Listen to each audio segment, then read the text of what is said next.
Open access. What are the benefits of publishing in an open access journal or platform?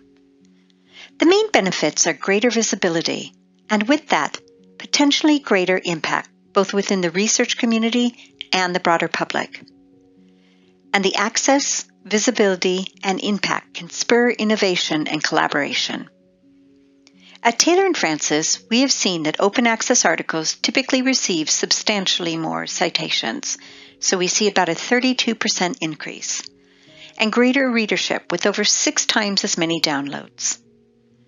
Increasingly, in many countries, regions, and institutions, open access has become a requirement, or at least strongly encouraged. Usually when it's required, support is made available at the institutional level or via funding bodies. Here's an interesting example of the impact of open access.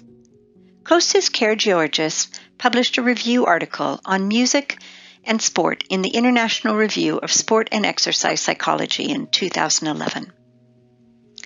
This review paper has been downloaded over 9,000 times and has been cited in over 40 individual research pieces, been featured in the International Business Times, Huffington Post, and The Atlantic, and has been placed in the top 5% of all research outputs scored by Altmetric.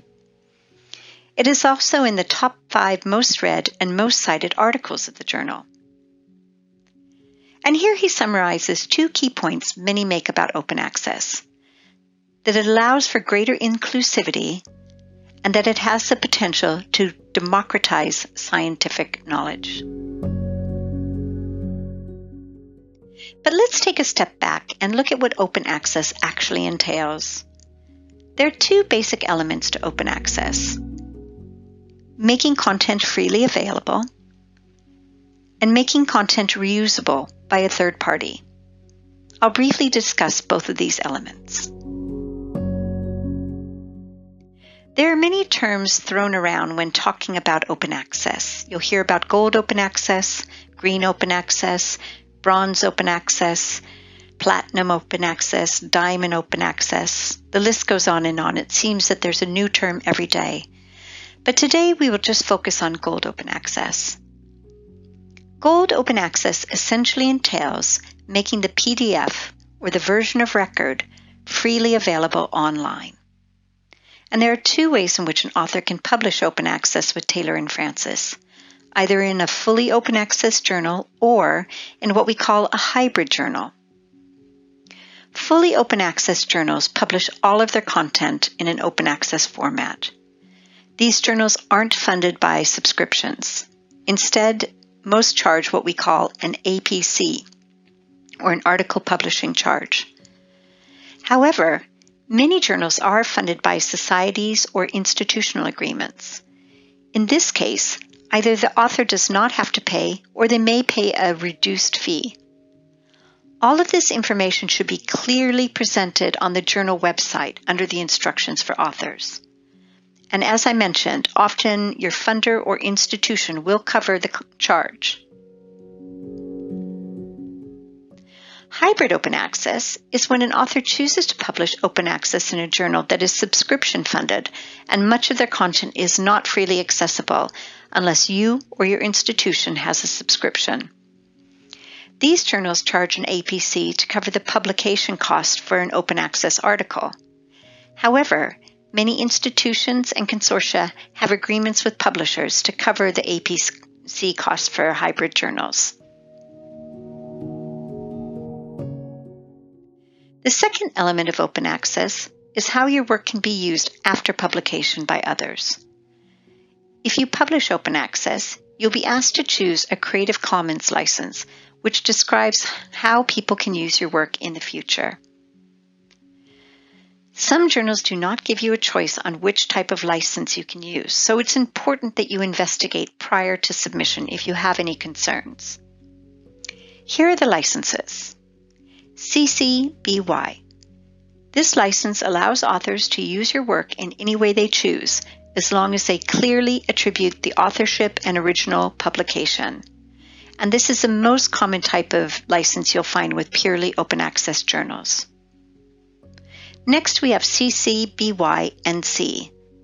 And here an author can use your work in any manner, but they cannot profit from it. For instance, they cannot include your article in a book that they will subsequently charge money for. Then we have CC, BY, and D. Here the author cannot change your work in any way. They must use it in the original form. For instance, this would mean that they could not translate your work. And lastly, we have CC, BY, SA. This means that when people use your work, they need to attach the same license. This is important also to be aware of when you're using other people's open access work.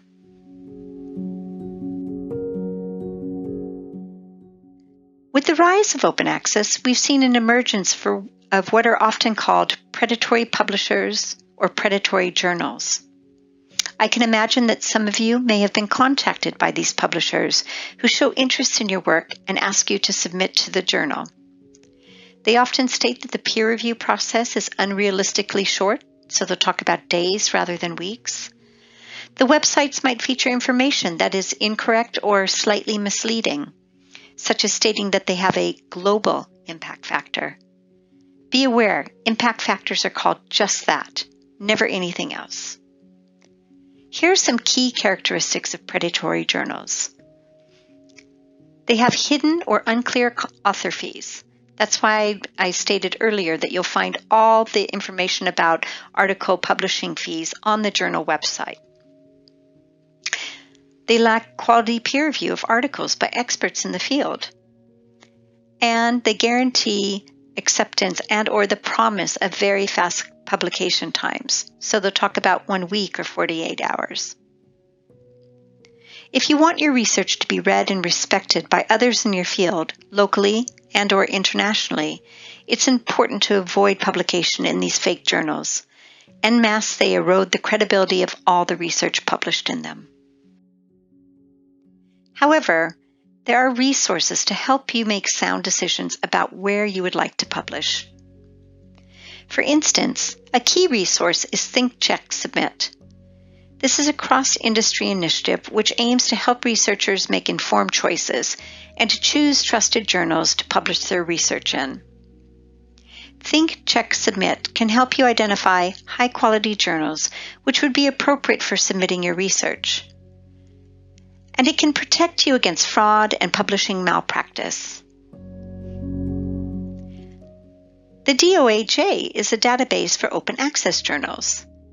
The journals in this database have been screened to ensure that they are legitimate.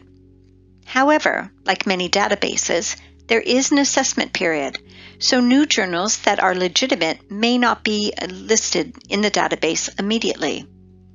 In those cases, you'll need to make sure that they're published by a respected publisher. And here is where OWASPA can help. OWASPA is an organization for publishers and service providers working with open access. Members need to meet certain standards to be included. If the journal you are considering publishing in is not included in the DOAJ and/or the publisher is not a member of OWASPA, you should proceed with extreme caution.